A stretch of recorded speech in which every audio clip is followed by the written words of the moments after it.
Suárez, es diplomado en fisioterapia, licenciado en antropología y doctor en ciencias de la salud. Es profesor titular de fisioterapia de la Universidad de Málaga, donde es director del departamento de fisioterapia.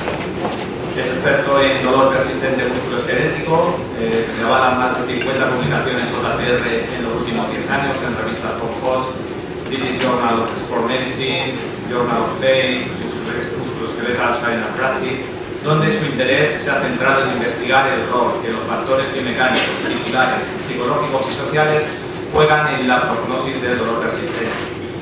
También muestra interés en nuevos modelos de la captura de información y de procesamiento de datos que mejoren el valor predictivo de los modelos existentes. Ha sido investigador visitante en las universidades australianas de Sydney y de Macquarie, con más de 50 cursos de fisioterapia con grado impartidos, con más de 20 ponencias nacionales e internacionales. Hoy tenemos el honor de contar aquí con él y nos va a hablar del dolor crónico, presente y futuro, papel de la fisioterapia. Es difícil el momento en el que nos encontramos, que toca hablar de dolor, situación del dolor crónico, pasado, presente, futuro. Y como dice Patrick Wall, es casi imposible reemplazar los dos magníficos ampliamente aceptados, especialmente cuando el paradigma que se nos propone es más complejo. Buenos días a todos, obviamente. En primer lugar, muchas gracias al colegio por la amable invitación, felicidades por vuestro 20 aniversario, encantado de estar aquí en Cuenca. Vergüenza me da decir que es la primera vez que estoy en Cuenca, pero el paseo que he hecho desde el hotel aquí ha sido precioso y un encanto y un lujo poder estar aquí. Y Rafa, qué difícil me lo pones con tu ponencia. Bueno, me toca, como decía, quiero hablar de dónde nos encontramos en el manejo del dolor crónico, también de dónde venimos y si somos capaces de decir hacia dónde vamos. Difícil es predecir algo en la vida, más el dolor, hablando de dolor, pero hacia dónde vamos con el manejo del dolor. A mí me gustaría en primer lugar hablar un poco de filosofía de la ciencia, sin saber mucho, hablando con Arturo esta mañana. Venimos últimamente de una corriente positivista, como muchos conocéis, donde se utilizaba un solo método científico para explicar todo. A continuación, con Popper, tenemos las teorías del continuismo, donde se creía que la ciencia avanzaba solo a base de aumento de conocimiento. Es decir, la ciencia avanzaba y a más años que pasan, más aumento de conocimiento. Una teoría acumulativa y continuista. Ya en las teorías de Kuhn se nos habla de que la ciencia avanza en forma de crisis. Es decir, hay momentos donde se acumula conocimiento, donde la ciencia va avanzando, y hay un momento donde el ser humano ve que ese modelo, que la ciencia no responde a determinadas preguntas, y hay un momento de crisis. Hay un momento donde no hay respuestas y buscamos generar otros modelos para poder atender esas necesidades. Otros modelos que, como veremos posteriormente, van a paliar esas dudas, pero van a generar otras nuevas dudas. De tal forma que no hay modelo que responda posiblemente mucho a las preguntas que teníamos existentes, pero que va a generar nuevas preguntas. Un guiño, estando en una jornada de dolor, la diapositiva tradicional, que es el dolor, es atrevido hasta definirlo. Yo siempre me voy a la definición de la Organización Mundial para el Estudio del Dolor y decimos que es una experiencia sensorial y emocional desagradable. Y lo interesante de la última definición que hizo la IAS es con un daño actual o potencial del tejido. Ya les adelanto que no soy un enamorado de las definiciones ni de las clasificaciones, porque es muy complejo definir dolor y muy complejo clasificar dolor. Pero se pueden hacer muchas cosas. Que sea complejo no quiere decir que no podamos hacer muchas cosas. Y todos los que estáis aquí seguro que sabéis que es tremendamente prevalente el dolor musculoesquelético. Decía el presidente de vuestro colegio que es el síntoma principal que presentan las patologías del aparato locomotor. Y hay una prevalencia altísima, se habla que es el síntoma que genera más discapacidad unido a la enfermedad mental hoy día. Bien, ¿de qué modelo venimos? Que creo que a todos también nos suena. Venimos de un modelo biomédico que ha atendido a lo que le pasaba al ser humano con una visión muy, vamos a decir, tisular, química, fisiológica, es decir, las explicaciones a lo que sufría una persona en su proceso de salud y enfermedad eran atribuidas siempre a una estructura, a una bioquímica, a una fisiología alterada, modelo biomédico. ¿Y ese modelo ya lo hemos dejado atrás? ¿O no? Porque eso es lo que vamos a ver, porque a lo mejor no está tan atrás como creemos y está inmerso en el día a día nuestro y va a seguir estando muy inmerso.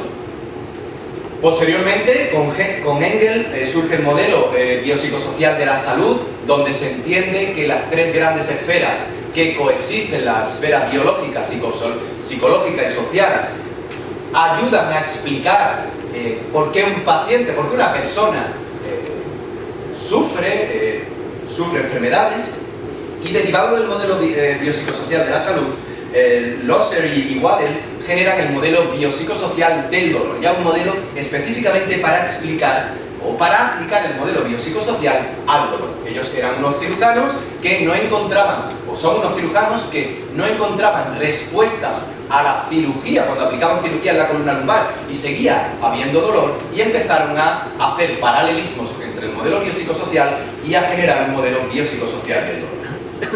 Por lo tanto, la primera pregunta que lanzo hoy es: ¿el modelo biomédico es insuficiente hoy día? Es lo primero que nos tendríamos que plantear antes de virar a un modelo biopsicosocial, que en absoluto es nuevo, no he puesto fechas, pero que ya lleva vigente muchísimas décadas. ¿Pero es insuficiente el modelo biomédico del dolor?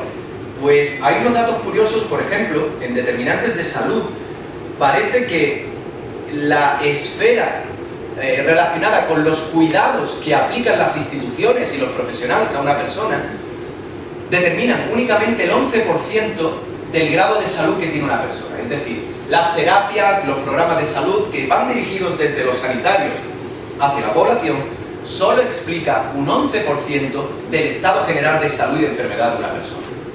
Y de todos esos ítems, el que más explican son los comportamientos del individuo, que si bien en el modelo biomédico podría parecer que están implícitos, es decir, el trabajar los comportamientos y las conductas de los pacientes, en absoluto parece que sea el leitmotiv del modelo biomédico. Un modelo más centrado en la pasividad, más centrado en la aplicación de conocimientos, de tratamientos unidireccionales, desde el clínico hacia el paciente, nunca poner al paciente en el centro del tratamiento, y ya empezaría a parecer que puede ser insuficiente por esta información.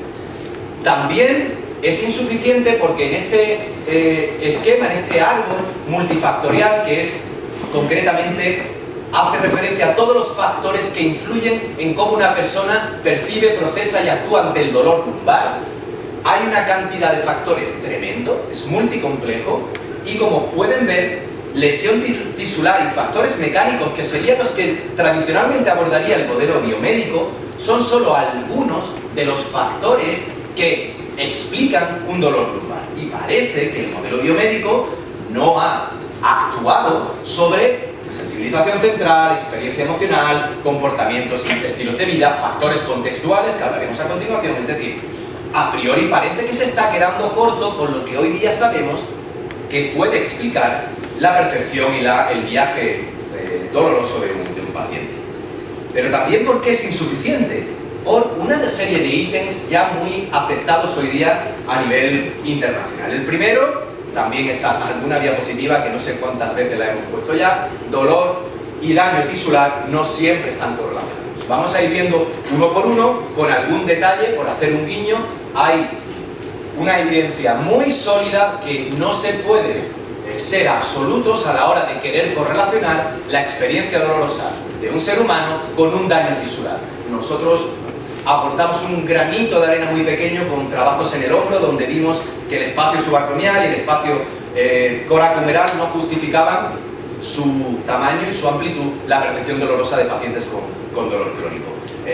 Bueno, sabéis, por ejemplo, también que una resonancia magnética no es un diagnóstico del dolor, es una técnica para diagnosticar la estructura, no para buscar una explicación del dolor en una persona. Cuando a una persona le duele la rodilla, el aplicar una resonancia magnética te va a informar de cómo está el tejido, no te va a decir nada del dolor, te va a decir alguna posible alteración de la estructura, obviamente.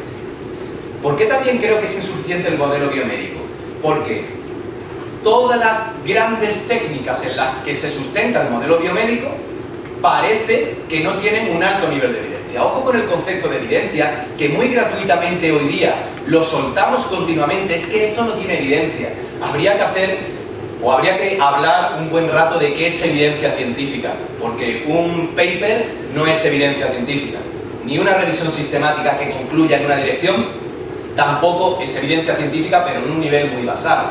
Entonces, también cuidado con lo que es evidencia o no, pero parece que hay una mediana evidencia sólida que el manejo del dolor musculoesquelético, ojo, dolor musculoesquelético, ahora veremos por qué, a través de cirugía, de medicación y de técnicas invasivas, no tienen suficiente soporte. Y dos aspectos principales e importantes que hay que tener en cuenta. Primero, no tienen suficiente aval científico para manejo del dolor. Eso no quiere decir que una técnica quirúrgica no pueda solucionar una alteración biomecánica. Obviamente, claro que sí, la mayoría de las veces está correctamente hecha. Hablamos de efectos sobre el dolor, y eso es un punto que da lugar a confusión. No es que la cirugía no vale para nada para el dolor musculoesquelético. Sí que vale cuando intenta atajar la estructura que está atendiendo, pero ni mucho menos la cirugía va a mitigar, puede mitigarla por otra serie de factores, como los contextuales, como el efecto placebo y otros factores, pero no es una técnica específica para el dolor. Igual que la medicación, sobre todo cuando hay un proceso de sensibilización central, etc. Y las técnicas invasivas. Y aquí hay multitud de evidencia y esto choca con el día a día que tenemos. Pero bueno, eso se supone que es el modelo biomédico olvidado y ya a muchos y a muchas les sonará. Eso está vigente totalmente hoy día. Tercero, ¿por qué el modelo biomédico presenta sombras a la hora de manejar el dolor? Por un concepto, por un par de conceptos que se conocen como sobrediagnóstico y sobretratamiento. ¿Y en qué se basan? Se basan en el uso desmedido de las técnicas tanto diagnósticas como terapéuticas cuando ya conocemos que sobrediagnosticar determinadas entidades a nivel de dolor musculoesquelético no aporta, y no solo no aporta y conlleva un gasto, sino que fragiliza y nociviza a los pacientes. Y ya lo conocemos. También hoy día, como le pasa al ser humano, hoy día la corriente, no sé si estáis mucho en la corriente del dolor crónico y todo esto, hoy día el péndulo está en la otra dirección. No se hace resonancia porque el dolor no está en el tejido. ¿Cómo que no? Claro que tiene su sitio. Y claro que el sobrediagnóstico y sobre todo el sobrediagnóstico nos ha hecho avanzar en la salud del ser humano muchísimo. Detectar problemas complejos, metástasis, cualquier otra circunstancia. Claro que ha sido genial tener un nivel de sobrediagnóstico muy bueno a nivel de la salud, pero ya empezamos a ver que del diagnóstico correcto, estamos llegando al sobrediagnóstico, sobre todo en el dolor musculoesquelético. Y eso es otra de las sombras que presenta el modelo biomédico. Pero no solo en la medicina y en otras especialidades. Miremos a la fisioterapia, la cantidad de sobrediagnóstico que no se demuestra hoy día con evidencia que sobrediagnosticar y poner estas etiquetas diagnósticas mejore tu tratamiento. Un último trabajo a nivel lumbar, hace poco, una gran revisión, nos dice que subclasificar a los pacientes con dolor lumbar en función de métodos que todos conocemos de manejo del dolor lumbar no lleva a un mejor outcome, no lleva a un mejor tratamiento al paciente, estado al paciente en comparación con hacer tratamientos que no se basan en esas subclasificaciones mecánicas del dolor lumbar. Por tanto, no es exclusivo el sobrediagnóstico y el sobretratamiento de la medicina y de otras especialidades. La fisioterapia también, claro que sí. Otro factor que comentaba John Bonica es que los clínicos han ido a un nivel de sobreespecialización que, vuelvo a repetir, ha sido muy bueno y es muy bueno. Hay personas que saben mucho de un campo muy concreto y eso ha hecho avanzar la salud del ser humano. Pero nos hace a nivel de dolor ver el dolor de una forma muy parcelada. Cuando un paciente viaja de especialista a especialista y el especialista tiene una visión muy focalizada y muy cerrada, pierde la perspectiva de ese paciente. Y ahora veremos al final de mi presentación dónde veo yo humildemente, dónde puede estar la imagen de la fisioterapia a la hora de ser el tractor del paciente y el acompañante del paciente con dolor crónico. Pero es que también el modelo biomédico es insuficiente porque falla la explicación subyacente a por qué funcionan determinados procedimientos. Ahora he puesto alguno de fisioterapia, más que conocido, que el éxito de la terapia manual cuando lo tiene, ya sea de alto o de baja intensidad, el efecto de la terapia manual, nada tiene que ver con las explicaciones clásicas de la terapia manual. Por ejemplo, una alta velocidad tiene que ver con que sitúo la vértebra en otra posición, la recoloco y eso hace que mi paciente mejore el dolor. Los estudios de Tasha Stanton y más estudios que conocemos, se demuestra que la sensación de rigidez, por ejemplo, a nivel vertebral, no es un concepto periférico, sino es un concepto central. Y no es un concepto que las vértebras se mueven menos, se mueven poco y cuando manipulas se siguen moviendo igual de poco. Y no hay hoy día evidencia de que ese sea el mecanismo que explica las técnicas. Vuelvo a repetir, no es que haya técnicas que funcionen o no, no es el debate de esta diapositiva, es que la explicación para explicar la plausibilidad del efecto no es el que creíamos. ¿Y por qué esto es importante? Yo creo que es muy importante porque eso desmitifica, nos aleja de explicaciones que vienen del mundo del curanderismo y vienen del mundo del esoterismo, nos aleja de eso. Saber por qué funcionan nuestras técnicas nos hace ser más honestos en la profesión, humildemente creo eso, y nos hace avanzar mucho más en el conocimiento y en la honestidad con el paciente. O la aplicación de vendaje neuromuscular, a mí rápidamente dice, no, el vendaje neuromuscular ya no vale. ¿Quién ha dicho que no vale? ¿Quién ha dicho que no funciona? Todo lo que hagas sobre un paciente y el paciente te diga me alivio y ya no siento dolor, eso funciona. Dicho lo cual, la evidencia lo que te dice es que no es superior, lo primero, al efecto placebo, es decir, que por qué funciona un kinesiotec no tiene nada que ver con que mueva las fascias ni libere la linfa, y yo he sido el primero en contar eso hace 15 años, y muchas veces, pero ya sabemos que no es así. Ya tenemos una sólida explicación, por ejemplo, leyendo a Gifford, de lo que pasa en el asta posterior de la médula, y ya sabemos que no tiene nada que ver con modulación de posición de fascias, con trabajo de mejora de la circulación, porque no hay estudios sólidos que me digan eso. Y sin embargo, las neurociencias del dolor sí que me explican, y sería motivo de otra charla, explicar por qué funcionan muchas de las técnicas de fisioterapia. Nos debe ir sonando ya sistemas de modulación descendente del dolor, lo que pasa con dos tipos de neuronas y de relevos que hay en el asta posterior de la médula, que unas funcionan de una forma más nociceptiva y otra con estímulos más, vamos a decirlo, más agradables. Hay que ir ya intentando desechar, y el modelo biomédico contemplaba esto, y más datos por los cuales el modelo biomédico parece insuficiente. Otra de las cosas importantes es que el modelo biomédico suele capturar información proveniente del dolor de los pacientes a través de los PROMs, de los cuestionarios autoadministrados, que también ha hecho avanzar mucho. Un cuestionario administrado puede ser un cuestionario de kinesiofobia para ver el nivel de kinesiofobia que tiene el paciente, pero tienen una limitación importante. Ayudan, pero no son la panacea. ¿Por qué? Porque hay muchas experiencias y sufrimientos y sentimientos del paciente que no vienen recogidos en los cuestionarios que nosotros aplicamos a los pacientes. Nosotros en una revisión de revisiones que publicamos, de los últimos trabajos que hemos publicado en la revista JOSP, encontramos, lo que hicimos fue una revisión narrativa, revisión de revisiones narrativas, y hemos hecho un vademecum de frases que los pacientes con dolor le exponen a los clínicos, y hay muchas de ellas que no vienen preguntadas en ningún cuestionario. Les pongo un ejemplo. Mire, mi dolor es invisible, siento que mi dolor es invisible. No hay un cuestionario que pregunte por la invisibilidad del dolor. ¿Y eso por qué es importante? Porque eso de la escucha activa, de recoger el discurso del paciente, nos va a llevar a tomar determinaciones sobre qué es lo verdaderamente importante, junto con la explicación, diagnóstico clínico, sobre hacia dónde tenemos que atacar, permitirme la expresión, al paciente. Y eso no viene recogido la mayoría de las veces en los PROMs. Por tanto, será una perspectiva de futuro que nombraré, la utilización de la metodología cualitativa. A ver si da tiempo a contar alguna cosa que estamos haciendo con procesamiento de lenguaje natural para poder manejar la información de un paciente que te cuenta verbalmente. Por tanto, cuando hay un paradigma vigente y parece que hay dudas con el paradigma biomédico, surge un momento de crisis, no hay respuesta, hay una revolución científica. Creo que muchos de los que estáis aquí sois conscientes de ello hoy día.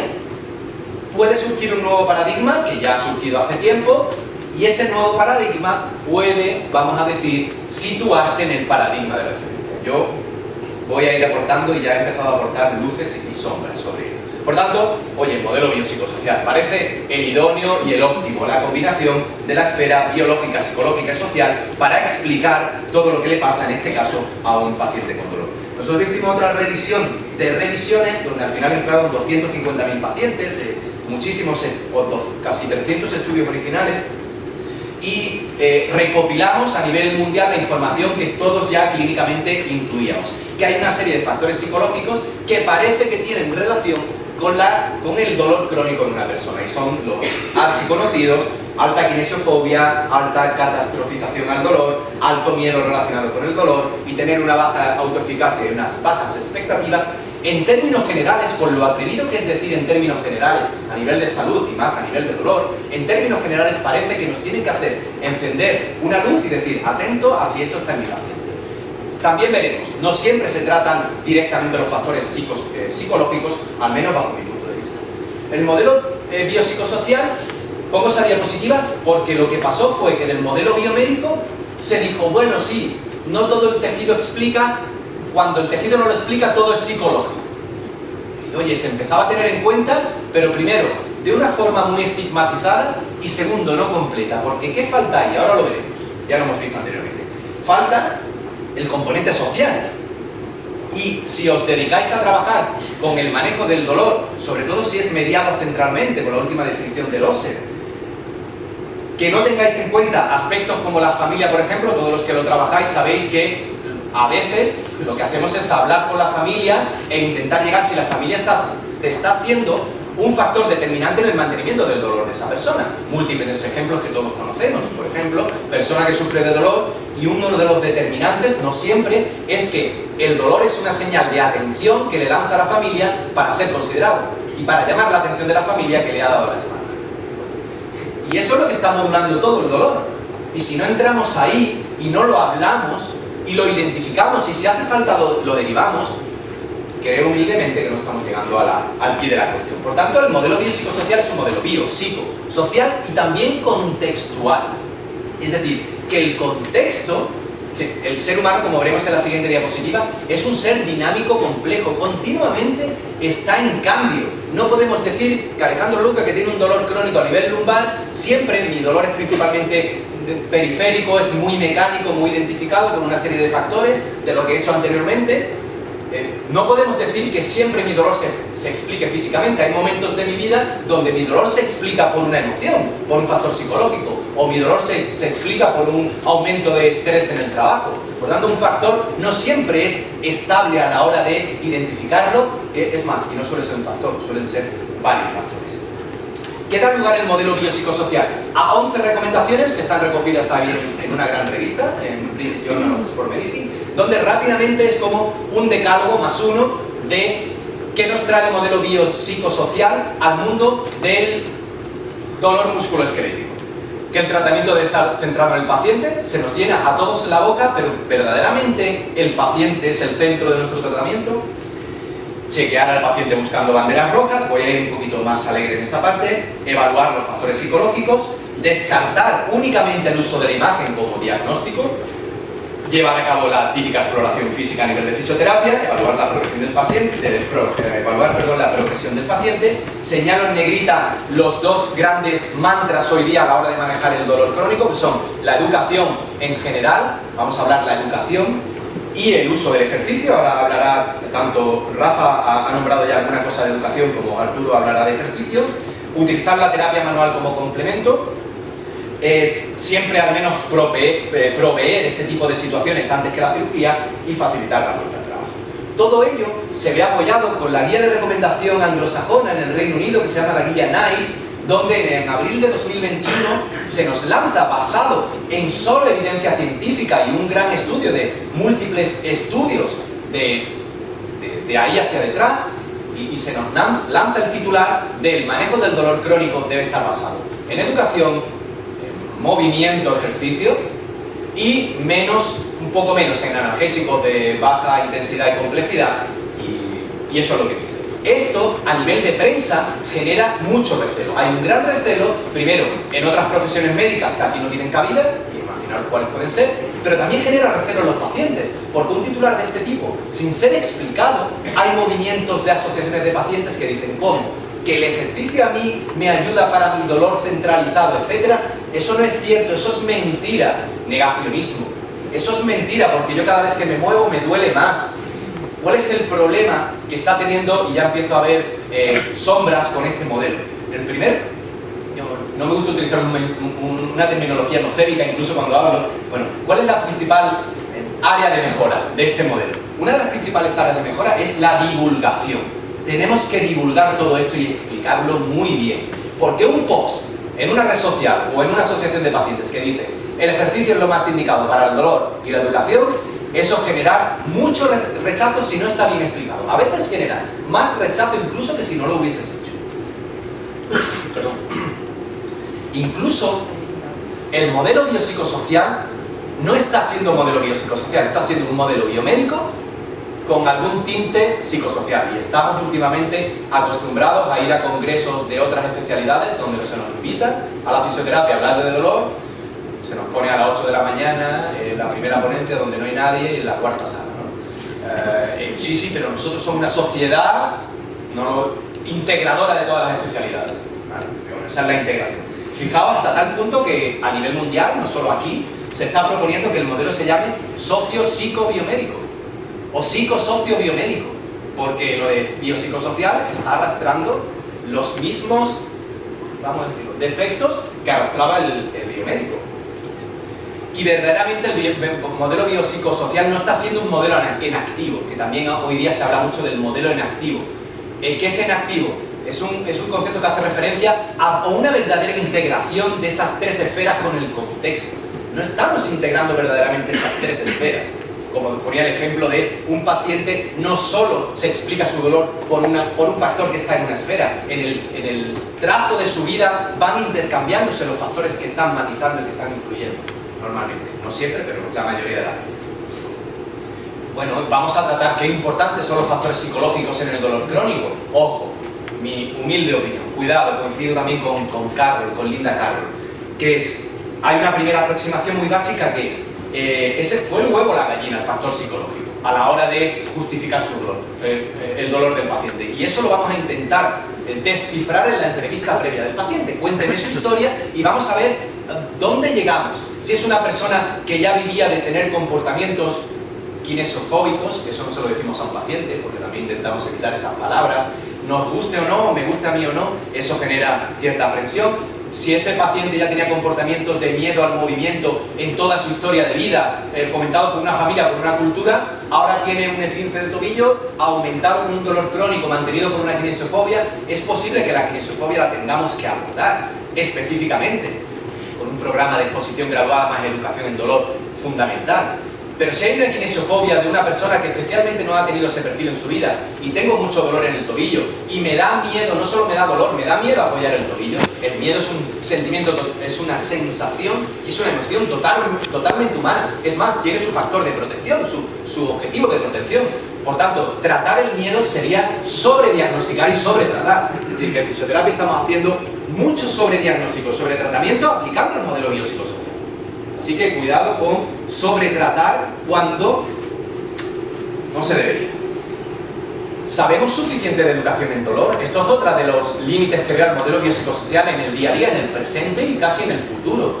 Queremos hacer aplicación del modelo biopsicosocial en dolor, pero verdaderamente conocemos todos esos conceptos a nivel de neurofisiología del dolor y ya no digamos a nivel de manejo, cambio de conductas, etc. Hay artículos que ya no he querido traer donde habla que el contenido de dolor que reciben todas las profesiones sanitarias en Europa es infinitesimal, es un contenido de un 2, 3, 4% de los programas de estudio, pregrado y posgrado, y sin embargo, en el tema de la fisioterapia, si hacemos todos una encuesta y vemos cuántos pacientes la causa principal de acudir a la consulta es el dolor, es totalmente inversamente proporcional, es decir, estudiamos muy poco de lo que tratamos principalmente, y eso es un área de mejora muy importante. Por tanto, el modelo biopsicosocial no es una crítica al modelo, sino una crítica a dónde nos encontramos hoy día.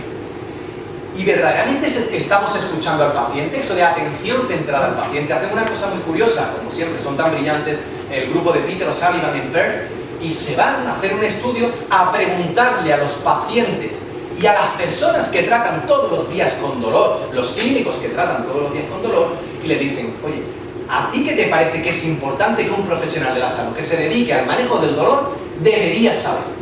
Y sabe un roadmap, un camino, una guía para que los planes de dolor contengan todos esos trozos de pizza que aparecen ahí. Por brevemente, que el profesional de la salud lo primero que haga es, cuando atiende a una persona con dolor, que valide, es decir, el yo te tengo. ¿vale? Porque si no partimos de ahí, el tratamiento no va a funcionar. La validación, estrategias de comunicación. ¿Cómo me tiempo? ¿Más o menos?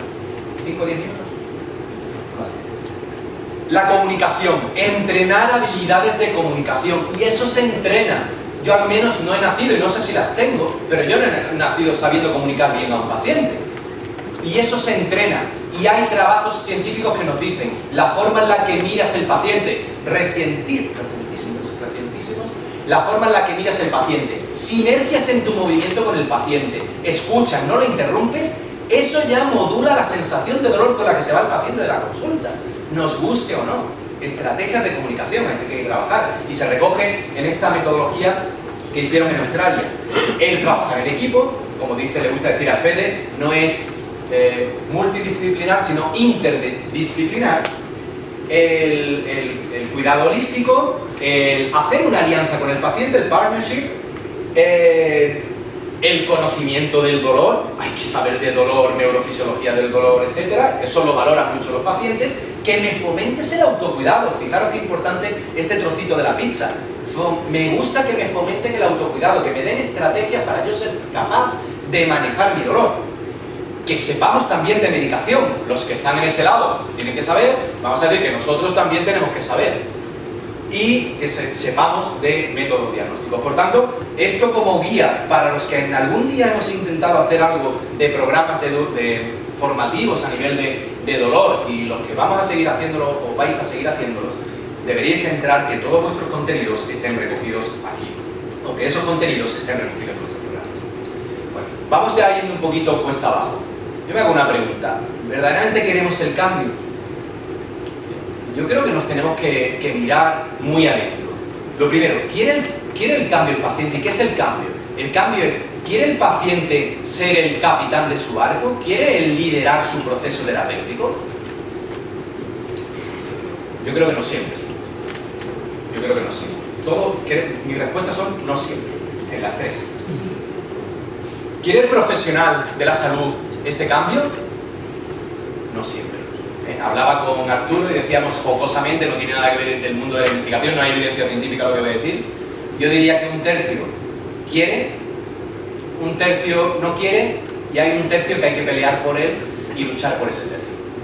Pero va a haber gente que no, y ahora explicaré también en una diapositiva adelante. ¿Y quieren las políticas de salud el cambio? No toda la culpa de por qué este modelo no está, que ojo, que no sé si este modelo es el bueno, que genera muchas dudas, y en 5 o 10 años habrá otro. Pero ¿quieren las políticas de salud el cambio? Rafa dice que nunca me mojo en ningún sitio ni hablando de nada. No lo quieren. O lo quieren en parte, Fede, y ahora hablará Fede de su experiencia en Castilla-La Mancha, en Castilla-León, perdón. Hay planes territoriales del dolor, donde la mesa que trabaja el plan están incluidas las farmacéuticas. Eso no puede ser, eso es un conflicto de intereses. Se me ha olvidado poner la diapositiva del conflicto de intereses. Desgraciadamente no tengo conflicto de intereses, me encantaría tener, pero no tengo hoy día. No puede ser. Vamos a hablar con un plan de andaluz del dolor. Vale, no. ¿Qué retos tenemos? Hay retos. Primero, ser capaces de generar modelos matemáticos que generen personas que son respondedores, mejores respondedores o peores, ante intervenciones frente al dolor. Ya vamos teniendo, por ejemplo, pacientes que responden mejor tras cirugía de cruzado a hacer tal cosa de movilidad o tal cosa de movilidad. A nivel de dolor lo veo complejo, nunca mejor dicho, por la cantidad de factores y encontrar patrones normalizados que vengan. Lo veo todavía complejo y en eso estamos, pero cuando nos hemos metido en esto hemos echado el freno. Con la utilización del Big Data. ¿Por qué? Porque somos sistemas dinámicos complejos. ¿Y esto qué significa? Va a provocar que si queremos predecir en algo, ya hice una presentación en Barcelona antes del verano sobre modelos predictivos, estoy en un nivel más básico todavía, pero si queremos predecir algo tenemos que medir mucho en los pacientes. Mucho, mucho, mucho. Y Google y Facebook sí pueden medir fácilmente cuántos pasos hemos andado hoy. Pero que un paciente me diga continuamente cuál es su estado de ánimo, cómo se siente, etcétera, diariamente, y tener los sistemas de captura de información con unos datos limpios, que es lo más importante para hacer inteligencia artificial, buenos datos, yo todavía lo veo lejos. Y con el tema de los digital twins, con los gemelos digitales, pues todo esto se integraría ahí, junto con el procesamiento del lenguaje natural, que si queréis en algún descanso humildemente os digo que estamos empezando a hacer, analizando discursos de pacientes con dolor.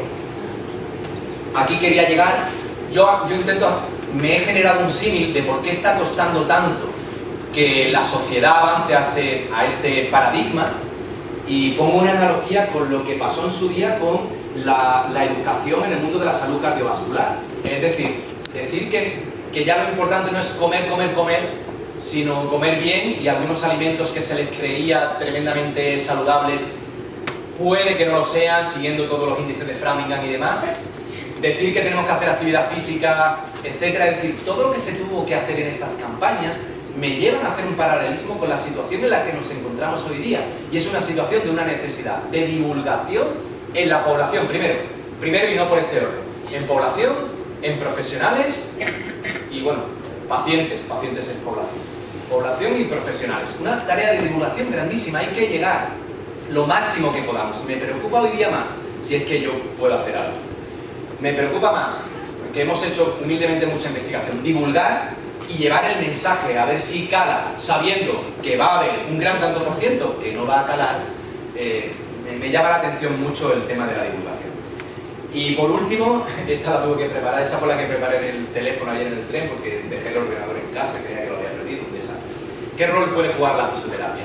Hoy vengo a hablar yo soy fisioterapeuta también, y vengo a hablar en un colectivo profesional. Bueno, mi luz en mi sombra, yo creo que realidades, no os voy a regalar la oreja. Yo creo que hay determinadas fortalezas para que el fisioterapeuta sea el profesional nuclear a la hora de abordar y de conectar a otros profesionales en el manejo del paciente con dolor crónico, partiendo que el paciente va a ser el capitán del barco, pero el que va a estar cerca del capitán y el que lo va a acompañar, porque es una persona que puede estar mucho tiempo atendiendo a un paciente, posiblemente a nivel musculoesquelético es el profesional que pasa más tiempo con el paciente, porque se presupone lo que vienen debilidades, que ya conoce patología, que conoce sobre todo soft skills, formas de comunicar, empatía, escucha activa. Creo que estamos en posición de ser la profesión que acompaña, porque a otros colectivos se le llena lo de el paciente es el centro del tratamiento, pero yo estoy al lado de él y yo soy el que distribuye la baraja. Aquí sí que creo que debe ser otro profesional, porque si nosotros tenemos áreas de mejora en escucha activa y demás, otras profesiones necesitan mucho más, con lo difícil y atrevido que es globalizar y hacer generalidades. Fortalezas, ya las he resumido, a la izquierda mía, a la izquierda vuestra, pero áreas de mejora, ya creo que salen de mi propia presentación. Necesitamos, yo el primero, mayores conocimientos del dolor. Cuando uno ve la ponencia de Rafa, mejor callarse y decir: Rafa, voy a coger toda tu diapositiva y a empezar a estudiar algo de eso, porque yo también me he quedado a medio camino. Mejora de las soft skills, la traducción en castellano sería esas habilidades no tan relacionadas con la tecnificación que conocemos hoy día, tisular en la fisioterapia, sino más relacionadas con las habilidades comunicativas, de empatía, de escucha activa. Y eso, vuelvo a repetir, se trabaja, lo que hay que tener es voluntad para hacerlo. Voluntad para el cambio, no os había dado cuenta que tener voluntad para el cambio.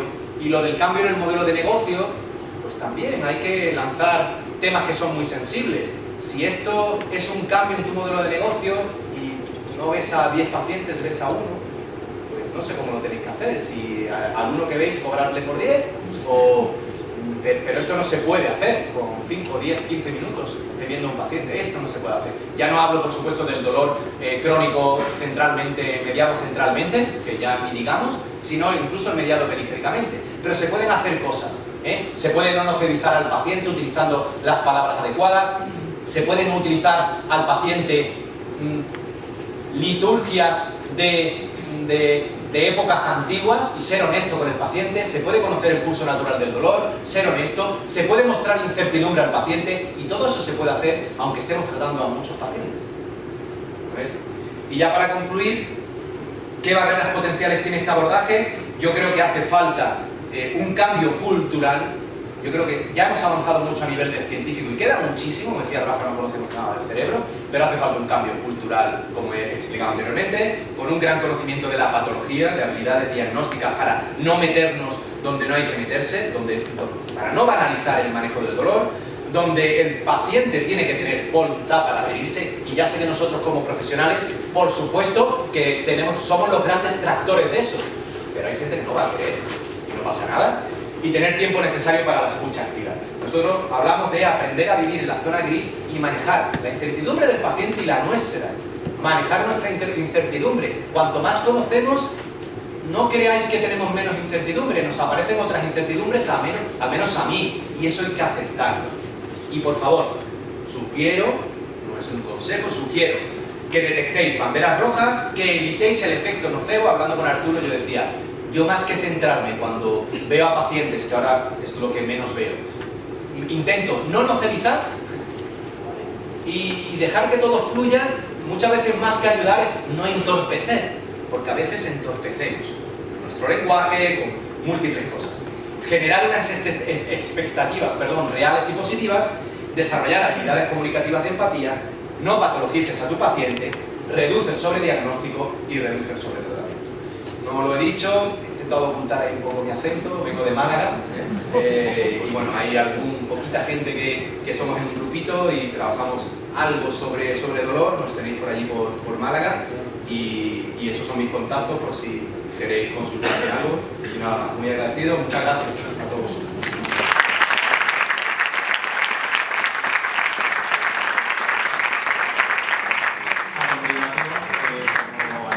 Va a poder quedarse a la mesa redonda. Vamos a abrir un pequeño turno de preguntas, debates, de cuestiones, por si alguien tiene algo que aportar o presentar a Ricardo.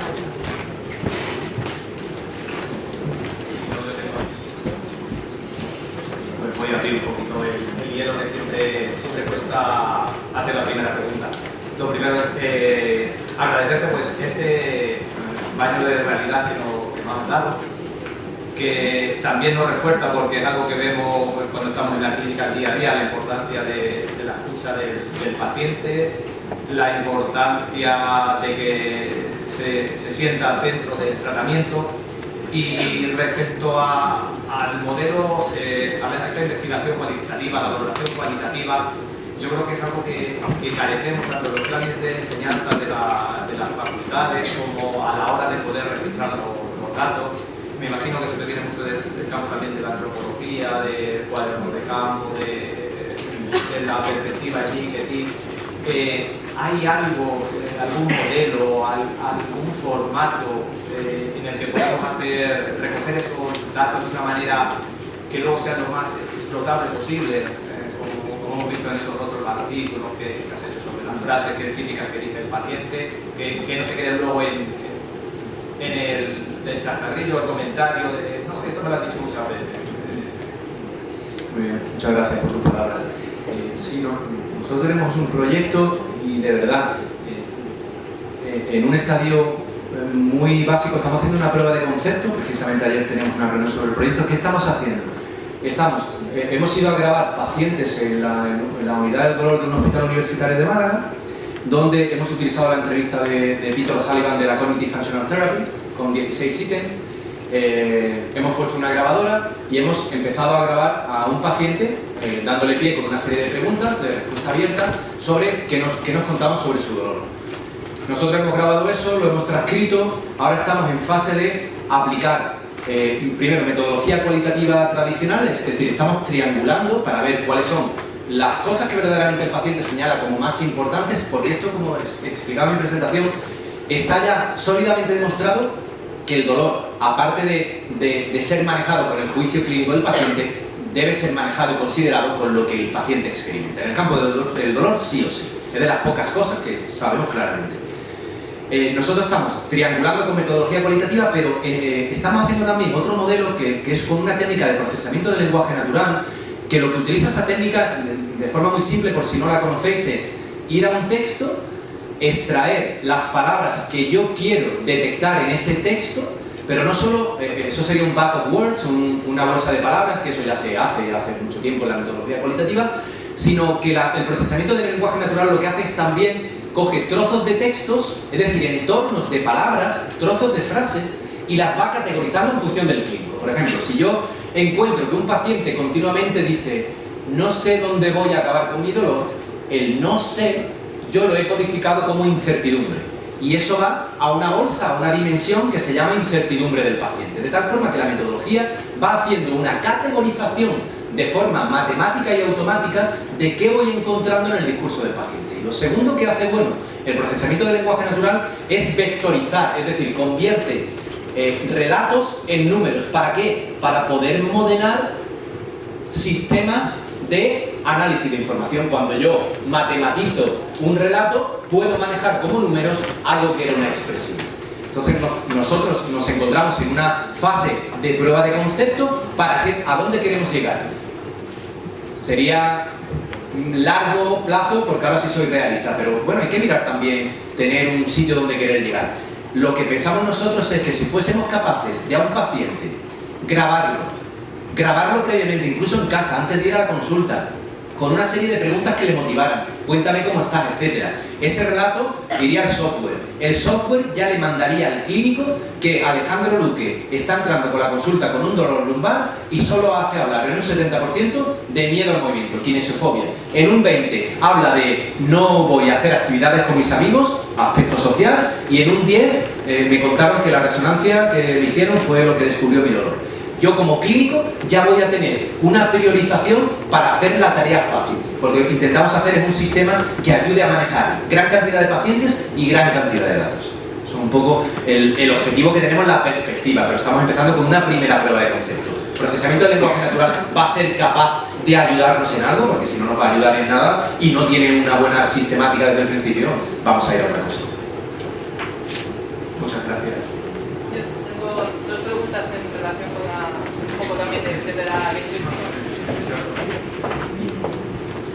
Bueno, pues serían dos preguntas en relación también con la lingüística. Yo soy fisioterapeuta, soy psicóloga, llevo 20 años trabajando en una unidad de atención primaria y bueno, pues sí me gusta mucho usar esas explicaciones, por ejemplo, que ahora ya sí se le explica al paciente en cuanto a...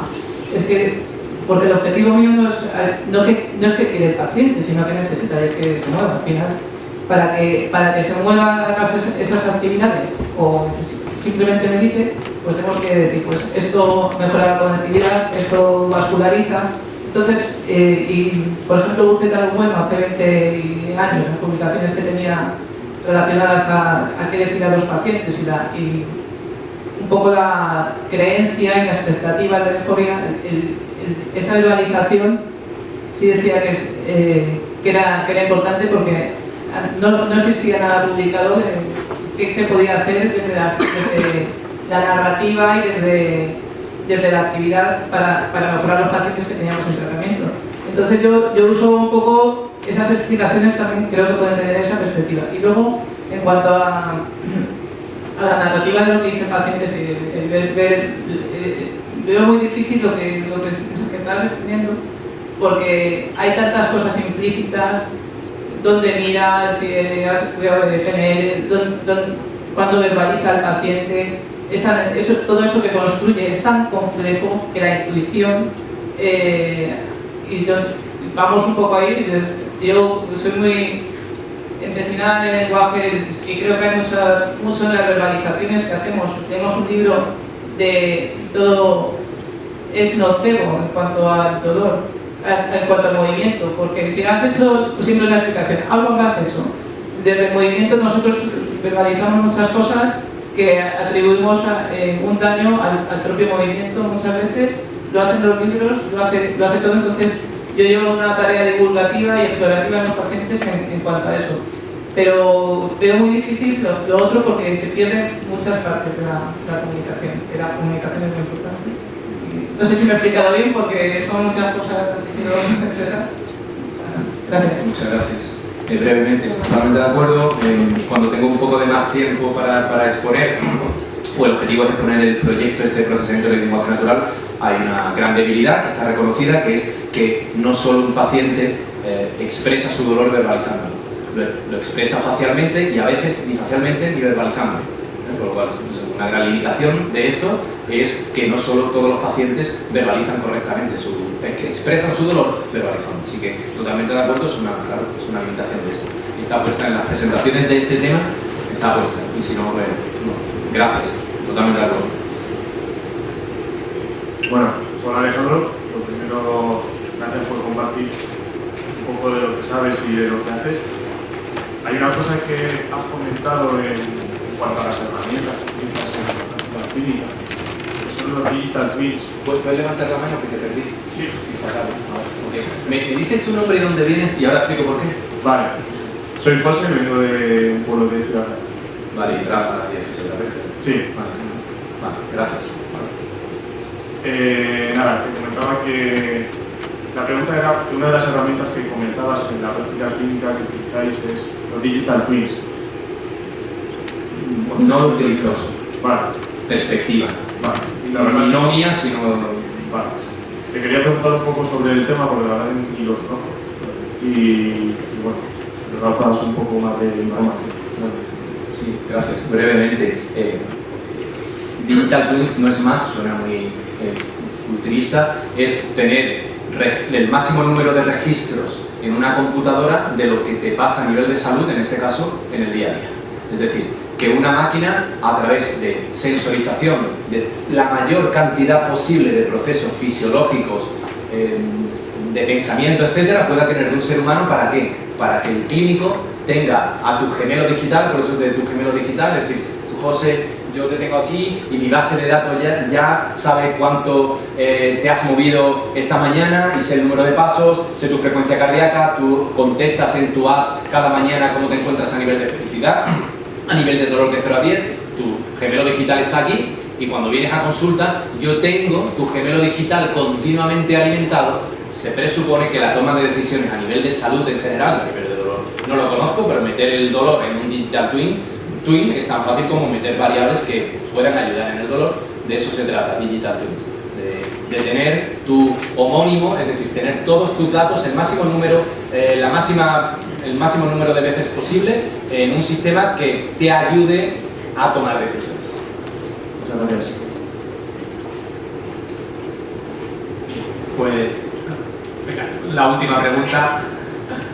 Bueno, muchas gracias por todo lo que nos has contado. Yo me llamo Ruth, soy fisioterapeuta y mi pregunta es realmente si actualmente no existe ese método de análisis que saque esas variables, que sería lo ideal porque es como por donde tú tienes que iniciar tu objetivo principal. Actualmente, ¿cuál es tu opinión? Es decir, si no tenemos ese análisis, ¿cómo tú aplicas una terapia para que realmente sea efectiva, basándote en el objetivo de esa persona, que a lo mejor es simplemente que la escuches porque no le dan atención? Vale, es que eres muy jovencita, como se ha hecho toda la vida, escuchando y anotando todo lo que pueda sobre el discurso del paciente, y no solo anotando de la esfera física, edad, diagnóstico, ocupación, etcétera, sino tomando un diario donde tomes notas relevantes de lo que crees que puede estar interesante, ser útil para manejar tu paciente. Una vez que encuentres factores que te estén llamando la atención continuamente en el paciente o de forma significativa, tu experiencia, tu conocimiento, situar toda esa información a la hora de tomar decisiones. Es decir, claro que se puede hacer. Y esa limitación, que no es limitación para aplicar este modelo, pues claro que se puede hacer y lo llevamos haciendo muchos años. No es exclusiva de la fisioterapia, No os vais a sorprender la cantidad de historias clínicas en los hospitales que están escritas a mano por otras especialidades. Y la gente que está trabajando en salud digital, cuando hablamos con ellos algo, y usan muy poco o nada, te dicen, sí, aquí vamos a vender la historia clínica, los modelos de predicción, pero el principal problema es que las historias clínicas tienen un 80% de información desestructurada. No está estructurada la información que tomamos clínicamente de los pacientes, en cualquier profesión sanitaria. Por tanto, la inteligencia artificial, mientras no tenga datos de calidad y datos estructurados, no va a hacer nada. Pues muchas gracias, Alejandro. Te hacemos entrega de